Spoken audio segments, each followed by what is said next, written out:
So I'm hearing rumours that things are looking good in terms of adapting this story for the big screen. It is bubbling away. One of the most prominent producers in Hollywood is very interested, is that right? More than interested, yeah. This is Hot 90s. I'm Kevin Hughes. It's an absolute honour and privilege to welcome Geri Halliwell-Horner to this show in this studio. Yeah. When I read the headline, Geri Halliwell-Horner is a New York Times top 10 bestseller again with your second book in the Rosie Frost trilogy. You have always wanted to do this. I'm right in saying that? Oh my God, always. But I've always loved storytelling. Yeah. You know, obviously you know me through the music. And for me, that was storytelling, but that was just in a coffee shop. Do you absolutely love waking up knowing that you have got to tell you need to tell her story? You have hours to spend to develop this character because this is book 2 of 3. Yeah.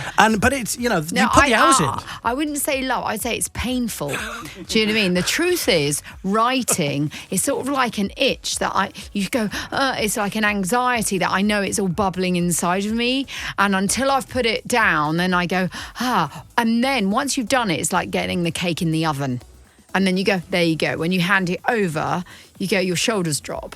But when I'm feeling that at the moment, I can feel my shoulders rising because I'm preparing for number 3. But it is a process. It's sort of love and hate at the same time. You're writing number 3 right now? Yeah.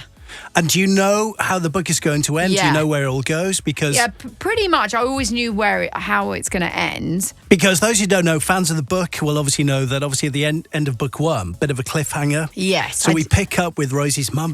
She finds out her mum was murdered. Yes. I would say it's fast-paced action-adventure, but also it's looking at the humanness in us, that sometimes even in the best of us there's the worst, and even in the worst of us there's a little bit of good. So I'm hearing rumours that things are looking good in terms of adapting this story for the big screen. And I know you can't say too much. Yeah. But this is bubbling away, is that right? It is bubbling away, and it's some exciting developments are happening, and I look forward to sharing them with you. One of the most prominent producers in Hollywood is very interested, is that right? More than interested, yeah. You get a movie made. Mm-hmm. Would you like to have a cameo in your own film? Would you also like to record the theme song to the film? It's funny, I've recorded music for Rosie already. Yeah. When I was first writing her, and I did a whole mood board, and there was a character that I thought, oh yeah, I could play her because I've done acting, and I do like it. But now you're very good. Oh, thank you very much. Yeah. But now I'm like, I think I'm going to have to play someone a bit older than that because the time has gone on since I've started. So yeah, but who knows? We'll see. I've noticed you're not saying no, so this is good.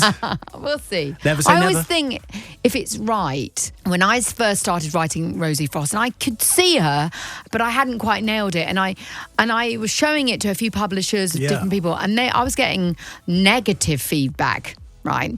And like, no, not quite, no. But I thought, no, I'm not just doing this because I want to write. I'm of service. I feel like this is for anyone that wants to find their courage, that feels ostracized or bullied. This is for them. So it's of service to them. Even though it's wrapped in chocolate and it's really fun and brilliant storyline that's exciting, actually it's for them. And it sort of pushes me through. To be of service has been an amazing, gas in my tank, so to speak. You will inspire so many people hearing you say that. For whatever it is you want to do in life, I think no matter how old you are, you didn't take that no, you went forward. No, I think those rejections, those challenges are our qualifiers. So whether you're 50, 70 or 25 or 14, whatever your challenge is, whatever your chapter is, it's like, you know what? Step up, go for it. Go for it. Talk to us well about your wonderful daughter, Bluebell, who's studying English literature. Yeah. So she must give you feedback. Kids our children are so honest. I just like asking her opinion. I would say I'm so proud of her, and she's got a brilliant sense of humour as well. So it's always lovely to get that. She's really supportive. And there's been quite a few people I know who talk about their favourite characters that support Rosie in the book. Ottilie, I know you love dearly. But we do notice that there are 5. There's a group of 5 around her. That number is always especially within your life and career. I make the observation. But I think it's actually a natural number that you have in a group. And you take pieces of different people. You can't help it. And like it's almost like being a magician or a chef. That you go, okay, I'll take that piece.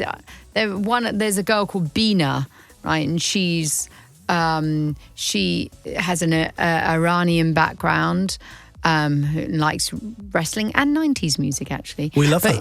But that's, I've taken I don't want to give it anonymity. I want to keep anonymity, but there's a little bit of a really bright girl with someone else. Ottily's got a little bit of someone in there, and you're just like, slay you. But I'd like to think that this like wealth of characters in this book, you'll find yourself 100 million%. You will find yourself in there, and you go, okay, that's me. Do you relate to people who try and make the parallel to the girls, to the Spice Girls, and find character traits within those? Someone said that the other day. There's a little bit of something in there because there's a little bit of, we're all more alike than different, aren't we? Yeah. We all want to feel connected, to belong. We all feel fear. We all, have that hope. I think that's natural no matter who we are. I see you as being a bit fearless, though, Geri Halliwell-Horner. I see you as that person.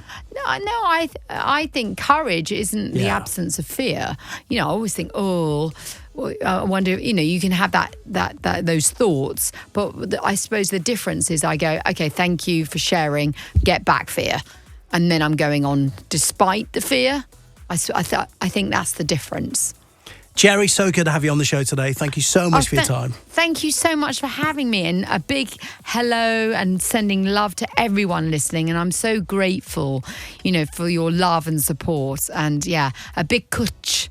Oh, absolutely. We love you for that. Listen, I'm going to play a certain single right now. It was the very first song that we played on this station when we launched. It was a song called Wannabe. Ah, we love that. Thank you so much. Next year's 30 years. Amazing. How do you feel about that? Proud and just so much love for everyone. It's amazing. Can I expect to talk to you next year, please, about that anniversary? Do you know, I think when you can, but anything that's will be announced will be from all of us respectfully.